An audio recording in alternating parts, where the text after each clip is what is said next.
നമസ്കാരം. അതെ, കുറച്ച് തോർത്തുണ്ട്, കുറച്ച് ബലൂണുകളുണ്ട്, അവിടെ ഇപ്പോൾ കുറച്ച് ഷാളുകൾ ഉണ്ട്. ആർക്കെങ്കിലും വേണോ?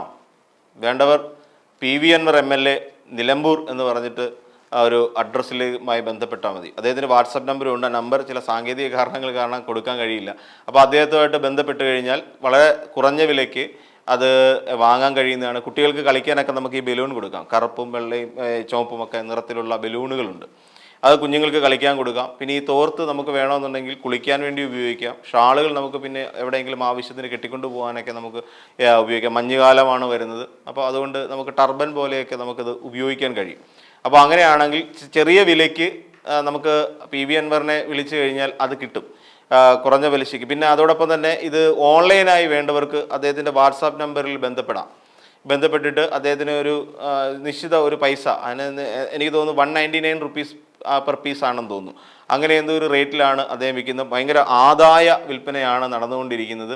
കേരളത്തിലിപ്പം ഒട്ടുമിക്ക പ്രമുഖ മാളുകളിൽ ഇപ്പോൾ ഒരു ഓഫറിൻ്റെ പെരുമഴക്കാലമാണ്. അപ്പോൾ അതിനെയെല്ലാം കടത്തി വെട്ടുന്ന തരത്തിലുള്ള ഒരു ഓഫർ പെരുമഴക്കാലമാണ് ഇപ്പോൾ PV അൻവർ പ്രഖ്യാപിച്ചിരിക്കുന്നത്. കാര്യം വേറൊന്നുമല്ല, DMK എന്നൊരു പാർട്ടി രൂപീകരിച്ചു. DMK എന്ന് പറയുന്ന പാർട്ടി രൂപീകരിച്ച് കുറേയധികം ആൾക്കാരെ, വിവരവും വിദ്യാഭ്യാസമുള്ള കുറേയധികം ആൾക്കാരെ വെറും മണ്ടന്മാരാക്കുകയും ചെയ്തു എന്നുള്ളതാണ് യാഥാർത്ഥ്യം. PV അൻവറിൻ്റെ ഒരു യാത്ര എങ്ങനെ DMK ഉണ്ടാക്കണം എന്ന് വിചാരിച്ചിട്ട് DMK ഉണ്ടാക്കാൻ വേണ്ടിയിട്ട് നേരെ തമിഴ്നാട്ടിൽ പോയപ്പോൾ തമിഴ്നാട്ടുകാരെ ചവിട്ടി പുറത്താക്കി. അത് കഴിഞ്ഞ് ഏകദേശം അതിനോട് താതാത്മ്യം പ്രാപിച്ച് നിൽക്കുന്ന ഒരു MK ഉണ്ടാക്കണം എന്ന് പറഞ്ഞിട്ടാണ് ഇവിടെ വന്നിട്ട് ഒരു DMK ഉണ്ടാക്കിയത്. അങ്ങനെ DMK ഉണ്ടാക്കുന്നു. DMK ഉണ്ടാക്കിയിട്ട് പിന്നെ ശക്തി പ്രകടനം നടത്തണമല്ലോ. ശക്തി പ്രകടനം നടത്താൻ വേണ്ടി ഒരുപാട് അലഞ്ഞു. ഒരു ഭ്രാന്തനെ പോലെ, ഒരു പ്രവാസിയെ പോലെ, അല്ലെ എന്താ പറയുക, ഏതൊരു സിനിമയിൽ മോഹൻലാൽ പറയുന്നുണ്ടല്ലോ, അതുപോലെ അലയുകയായിരുന്നു. ഒരു ദേശാടകനെ പോലെ ഇങ്ങനെ അലയുകയായിരുന്നു. അങ്ങനെ ഒടുവിൽ അലഞ്ഞ് അങ്ങനെ DMK ആയി. DMK ആയതിനു ശേഷം പിന്നീട് ഇരിക്കപ്പുറതിയില്ല, DMK ആയി. കുറേ ബലൂണുകൾ വാങ്ങി വെച്ചു, കുറേ ഷാളുകൾ വാങ്ങി വെച്ചു. ഇനിയിപ്പം ഞങ്ങൾക്കൊരു ശക്തി പ്രകടനം നടത്തണം. ആ ശക്തി പ്രകടനത്തിനായി ഇറങ്ങിത്തിരിച്ച് അവിടെ നിന്ന് ഇവിടുന്നും എല്ലാം കിട്ടാവുന്നിടത്തോളം ആൾക്കാരെ കൂട്ടിച്ചേർത്തു. കൂടുതലും പോയിരിക്കുന്നത് KPCC-കാരാണെന്നുള്ളത് നമുക്ക് മറക്കാൻ കഴിയില്ലല്ലോ. അങ്ങനെ ഒരു KPCC-യിലെ ഒരാളെ വിളിച്ചിട്ട് പറഞ്ഞൊരു കാര്യം ചെയ്യൂ, നിങ്ങളെ ഞാൻ ഇവിടുത്തെ സ്ഥാനാർത്ഥിയാക്കാം. ഇവിടെ ആലത്തൂരിലോ സ്ഥലത്ത് ചേലക്കര, ആ ചേലക്കരയിൽ ഞങ്ങൾ സ്ഥാനാർത്ഥിയാക്കി നിർത്താം. അതുകൊണ്ട് താങ്കൾ വന്നാൽ താങ്കൾക്കൊരു ഷാളും തരാം, ഞങ്ങളൊരു 10-25 ബലൂണും തരാം എന്ന് പറഞ്ഞു. അങ്ങനെ ബലൂണും ഷാളും എല്ലാം മേടിച്ചുകൊണ്ട് ഒരാൾ അവിടെ വന്ന് സ്ഥാനാർത്ഥിയാകുന്നു. പാലക്കാട് ഒരുത്തരെ നിർത്തി കുറച്ച് കഴിഞ്ഞാൽ പറഞ്ഞു, അയ്യോ പാലക്കാട് രാഹുൽ മാങ്കൂട്ടത്തിലാണ് മത്സരിക്കുന്നത്, ഞാൻ ചിലപ്പോൾ UDF-മായി ചില കൈകുറുക്കലിന് തയ്യാറാകും, അതുകൊണ്ട് താങ്കൾ ഒരു കാര്യം ചെയ്ത് തൽക്കാലം അവിടെ നിന്ന് ഇറങ്ങും. അങ്ങനെ പാലക്കാട് നിന്നും സ്വന്തം സ്ഥാനാർത്ഥിയെ കൈ പിടിച്ച് പുറത്തേക്ക് ഇറക്കിയിട്ട് 10 ബലൂണ് കൂടുതൽ കൊടുത്തു വീട്ടിലേക്ക് പറഞ്ഞു വിട്ടു.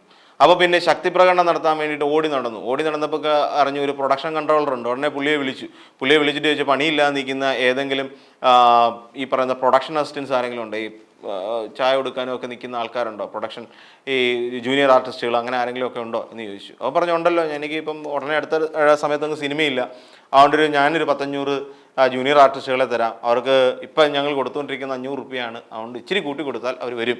അപ്പോൾ അങ്ങനെ ഒരു 1000 രൂപ എന്നുള്ള നിലയിൽ ഫിക്സ് ചെയ്തു. പെർ ഹെഡ് 1000 രൂപ എന്നുള്ള നിലയിൽ കോൺട്രാക്റ്റ് സൈൻ ചെയ്യുന്നു. കോൺട്രാക്റ്റ് സൈൻ ചെയ്തിട്ട് കുറേയധികം ജൂനിയർ ആർട്ടിസ്റ്റുകളെ എവിടേക്ക് ഇറക്കുന്നു. അവർ ഗംഭീരമായി അഭിനയിച്ചു. പക്ഷേ അവരുടെ കയ്യിലിരുന്ന ആ പ്ലക്കാർഡിലുള്ള ഫോട്ടോ PV അൻവറിൻ്റെ ആണോ എന്ന് ചോദിച്ചിട്ട് അവർ മമ്മൂട്ടിയുടെ ആണെന്നാണ് പറഞ്ഞതെന്നാണ് അറിയുന്നത്.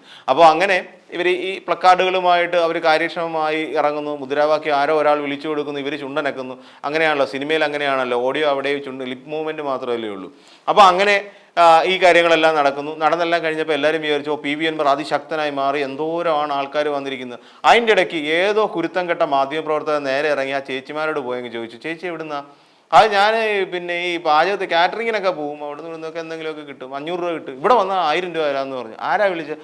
അതറിയത്തില്ല, ഏതോ ഞാൻ സിനിമയിലൊക്കെ ഈ ജൂനിയർ ആർട്ടിസ്റ്റായിട്ട് പോകുന്നതാണ്, ഈ പിന്നിൽ നിൽക്കാൻ വേണ്ടിയിട്ട്. അപ്പോൾ അവിടെ നിന്ന് ഒരു സാറ് വിളിച്ചപ്പോൾ ഞാനിവിടെ വന്നു. കയ്യിരിക്കുന്ന ഫോട്ടോ ആരാ? അയ്യോ അറിയത്തില്ല, എനിക്ക് തോന്നുന്നു മുകേഷ് ആയിരിക്കും എന്ന് പറഞ്ഞ ആൾക്കാരായിരുന്നു നമ്മുടെ PV അൻവറിൻ്റെ കൂടെ ഉണ്ടായിരുന്നത്. അപ്പോൾ അങ്ങനെ ഈ ആൾക്കാരെല്ലാം കൂടി വന്നു. അല്ലപ്പോഴത്തേക്ക് പറഞ്ഞു, വമ്പം വിജയമായി പോയി കേട്ടോ. എന്നാ വിജയമായിരുന്നറിയോ, ഞങ്ങളുടെ ശക്തി പ്രകടനം കണ്ട് നാട്ടുകാർ സ്തംഭിച്ചു, പിണറായി വിജയൻ മുഖ്യമന്ത്രി പദം രാജിവെച്ചു, P ശശി ആണെങ്കിൽ അവിടെ നിന്ന് ഇറങ്ങി ഓടി, കണ്ടം വഴി ഓടി എന്നൊക്കെയാണ് PV അൻവർ പിന്നീട് പറഞ്ഞത്.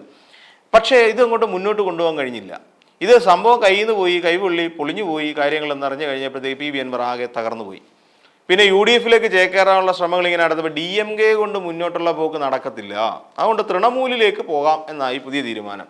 അങ്ങനെ നേരെ മമതാ ബാനർജിയെ പോയി കണ്ടു. മമതാ ബാനർജിയോട് പറഞ്ഞു, അതെ എൻ്റെ ഈ കുറേ പേരുണ്ട്, കുറച്ചധികം ആൾക്കാർ എൻ്റെ കയ്യിലുണ്ട്, ഒരു കാര്യം ചെയ്യും, ഞങ്ങൾ കേരളത്തിൽ ഒരു തൃണമൂൽ കോൺഗ്രസ് ഉണ്ടാക്കി കാണിച്ചു തരാം എന്ന് പറഞ്ഞു. എന്നിട്ട് അതിന് മുമ്പ് തന്നെ ഇവിടെ വടംവലി തുടങ്ങിക്കഴിഞ്ഞു. ഞങ്ങൾ UDF-ലേക്ക് വരാൻ പോവാണേ എന്ന് പറഞ്ഞു. അവിടെ RSP പറഞ്ഞു, അത് പിന്നെ ഉപ്പിലിട്ട മാങ്ങയാണ്, അതുകൊണ്ട് കുറച്ചുകൂടി ഉപ്പ് പിടിക്കട്ടെ എന്ന് RSP പറയുകയും ചെയ്തു. അങ്ങനെ കാര്യങ്ങൾ മുന്നോട്ട് പോയിക്കൊണ്ടിരിക്കുന്നത് അടക്കുന്ന ഒരു സുപ്രഭാതി PV അൻവർ തൃണമൂൽ കോൺഗ്രസിലേക്ക് പോയി. ഇനിയാണ് കളി കിടക്കുന്നത്. നിങ്ങൾക്ക് ആർക്കും അറിയാൻ വേണ്ട ഒരുപാട് കാര്യങ്ങളുണ്ട്. അതായത് മമതാ ബാനർജി കഴിഞ്ഞാൽ പിന്നെ അവിടെ എന്ത് ചെയ്യും? ബംഗാളിൽ തൃണമൂൽ കോൺഗ്രസിന് ഒരാൾ വേണ്ടേ? അപ്പോൾ ഇവിടെ കേരളത്തിൽ പിണറായി വിജയൻ അടുത്ത തവണ പരാജയപ്പെടുകയല്ലേ? അതായത് CPM എന്ന് പറയുന്ന പാർട്ടി LDF ഇവിടെ കേരളത്തിൽ പരാജയപ്പെടാൻ പോവുകയാണ്. അത്രമാത്രം അതിശക്തമാണ് PV അൻവർ എന്ന് പറയുന്ന ഒരു നേതാവ് കേരളത്തിൽ ഉണ്ടാക്കി വെച്ചിരിക്കുന്ന ഒരു വലിയ ഇമ്പാക്റ്റ് എന്ന് പറഞ്ഞാൽ. ഇമ്പാക്റ്റ് എന്ന് തന്നെ പറയേണ്ടി വരും. അതിന് മലയാളത്തിലൊരു പദം ഈ ഇമ്പാക്റ്റ് പോലെ കിട്ടില്ല. അപ്പോൾ അങ്ങനെ അത്രയും വലിയൊരു ഇമ്പാക്റ്റ് PV അൻവർ ഉണ്ടാക്കി വെച്ച സാഹചര്യത്തിൽ അതും PV ഇതും PV. ഓക്കെ, അപ്പോൾ അങ്ങനെ വന്ന സാഹചര്യത്തിൽ PV അൻവർ ഉറപ്പിച്ചു എന്തായാലും അടുത്ത തവണ കേരളം ഭരിക്കാൻ പോകുന്നത്. അപ്പം അപ്പോഴാണ് കോൺഗ്രസ് പാർട്ടിയിലെ തമ്മിലടി കാണുന്നത്. മീൻസ് മുരളീധരൻ പറയുന്നു ഞാനാണ് അടുത്ത മുഖ്യമന്ത്രി, രമേശ് ചെന്നിത്തല പറയുന്നു അതൊന്നുമല്ല ഞാനാണ് അടുത്ത മുഖ്യമന്ത്രി, VD സതീശൻ പറയുന്നു നിങ്ങൾ രണ്ടുപേരുമല്ല ഞാനാണ് എന്ന് പറയുന്നു. K സുധാകരൻ പക്ഷേ ഒന്നും പറയാനില്ല, കാര്യം അതിനുള്ള ആവത് ഇല്ലാത്ത രീതിയിൽ അദ്ദേഹത്തെ ഒതുക്കിക്കളഞ്ഞു എന്നുള്ളതാണ് യാഥാർത്ഥ്യം.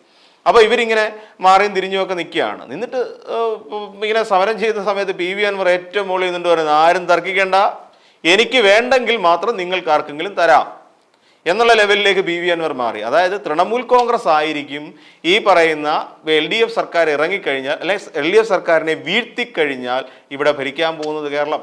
നിങ്ങൾ ആരെങ്കിലും ചിന്തിച്ചിട്ടുണ്ടോ? ചിന്തിക്കണം. അത്രമാത്രം ഈ ഇടതുപക്ഷ വിരുദ്ധത, സർക്കാർ വിരുദ്ധത ഉണ്ടാക്കി ജനങ്ങളുടെ ഇടയിൽ ഒരു വലിയ പ്രാമുഖ്യം നേടിയെടുക്കാൻ PV അൻവറിനെ കഴിഞ്ഞിട്ടുണ്ട് എന്നുള്ളതാണ് യാഥാർത്ഥ്യം.